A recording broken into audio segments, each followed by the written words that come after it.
자, 이번엔 민주당 대선 소식입니다. 민주당은 대선이 조용합니다.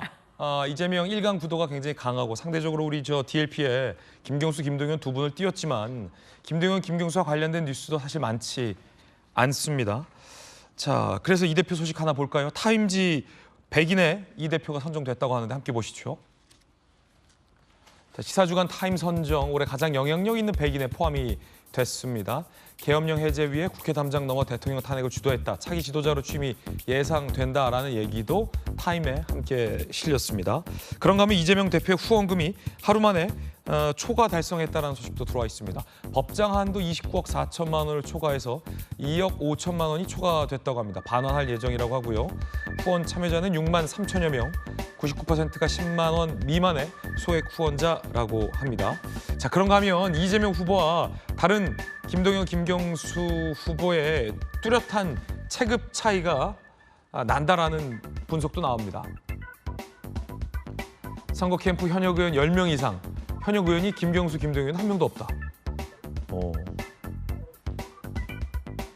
그 고민정 의원 등등이 김경수 캠프 간다 뭐 이런 기사도 나왔었는데 안 가기로 한 모양인가 봐요. 글쎄요, 아직 뭐 공식 직책이나 이런 게 나오지 않아서 아마 영명으로 카운팅이 된 것 같고요. 네. 그분들이 전 도와주실 거라고 보고 있고 그리고 아마 뭐 직책이나 이런 뭐 노선 정리가 되면은 그때 나올 거라고 봅니다. 그리고 뭐 그분들이 가지고 있는 힘도 분명히 있고요. 그리고 체급 차이 얘기를 합니다만 저는 김경수 후보와 그리고 김동연 후보의 역할이 매우 중요하다고 생각합니다. 네. 왜냐하면 이재명 후보가 압도적 지지를 받고 있는 건 뭐 누구나 부인할 수 없는 사실이죠. 근데 이재명 후보의 지지만으로는 본선에서 승리를 장담할 수는 없다고 생각합니다.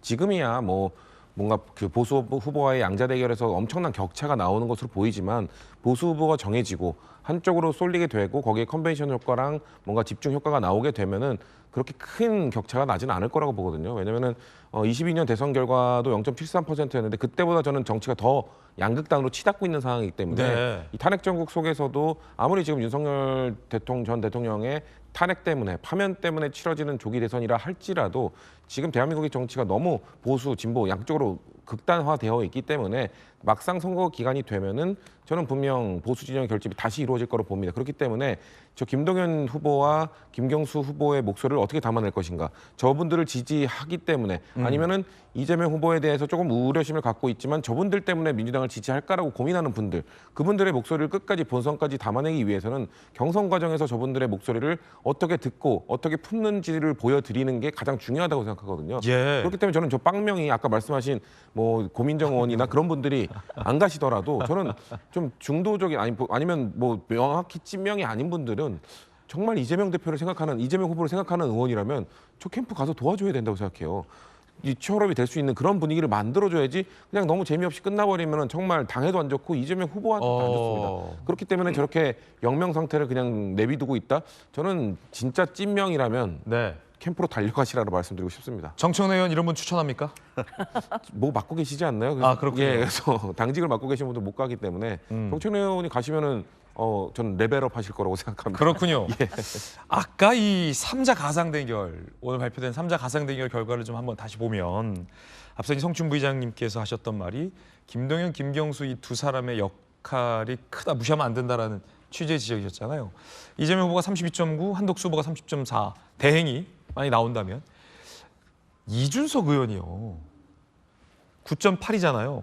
김광삼 변호사님. 네. 이준석 의원의 지지가 1천 하나, 합치면 이 후보의 지지를 넘어가고 합치지 못하면 이 후보보다 떨어집니다. 그렇다면 단순한 숫자 이상의 의미가 있어서 뭐 빅텐트 얘기가 나오는 거잖아요. 앞서 이제 뭐 김동연, 김경수 지사의 역할도 그러하듯이 어떻게 보십니까? 근데 이제 저 여론조사뿐만 아니라 다른 여론조사도 보면 이제 이준석 의원이 상당히 지지율이 있어요. 그러니까 단순히 뭐 1%, 그 정도 수준이 아니고 7%, 9% 정도 선에 있는 여론조사도 상당히 많이 있거든요. 그러면 이것은 굉장히 중요한 그러한 지지도다 이렇게 볼 수밖에 없고, 그다음에 이준석 의원 자체에 대해서 사실 보수층에서 굉장히 비호감이 강하죠. 그렇지만 이준석 의원 입장에서 보면 굉장히 억울한 측면도 있을 거라고 봐요. 왜냐하면 자기 당대표다가 쫓겨났다고 생각을 하는 거고 사실 그때 쫓겨난 건 맞죠. 그런 측면도 있지요. 그렇죠. 그러면 원칙적으로 본질은 국민의힘이고 보수의 후보다고 볼 수 있거든요. 그럼 당연히 품고 안아줘야 하는 거예요. 그 과정에 있어서 서로 감정이 있다 하더라도. 그리고 되도록이면 너무 하거나 자극적인 언사를 쓰면 저는 일단 안 된다고 보고 있고요. 이준석 의원도 요즘 사실 언어가 과거의 언어와는 달라졌다는 분석도 좀 나와요. 아마 본인이 지금은 아니다고 얘기하지만 막판에 가면 제가 볼 때는 단일화 가능성은 충분히 열려 있다 이렇게 보고요. 민주당 경선을 보면 이제 사람들이 이 얘기도 하지 않습니다. 너무 뻔한 경선이기 때문에. 근데 아까 우리가 이재명이라는 엄청난 강한 후보, 그 나머지 김경수, 김도연을 보면 굉장히 온순하고 착한 후보대 그 아주 반대적인 이미지를 가진 그러한 후보들끼리 경쟁인데 이 경쟁이 될 수가 없는 상황이에요. 그러면 김경수랄지 김동연은 이번에 안 되면 다음을 바라봐야 하는데 저렇게 온순하고 착해서 대립각을 세우지 않고 그냥 이재명으로만 안 된다 가지고 다음 대선을 바라볼 수 있느냐. 지금 현역이 지금 한 명도 없다는 거 아닙니까? 그걸 뭔 의미하냐면 전투력이 없는 거예요.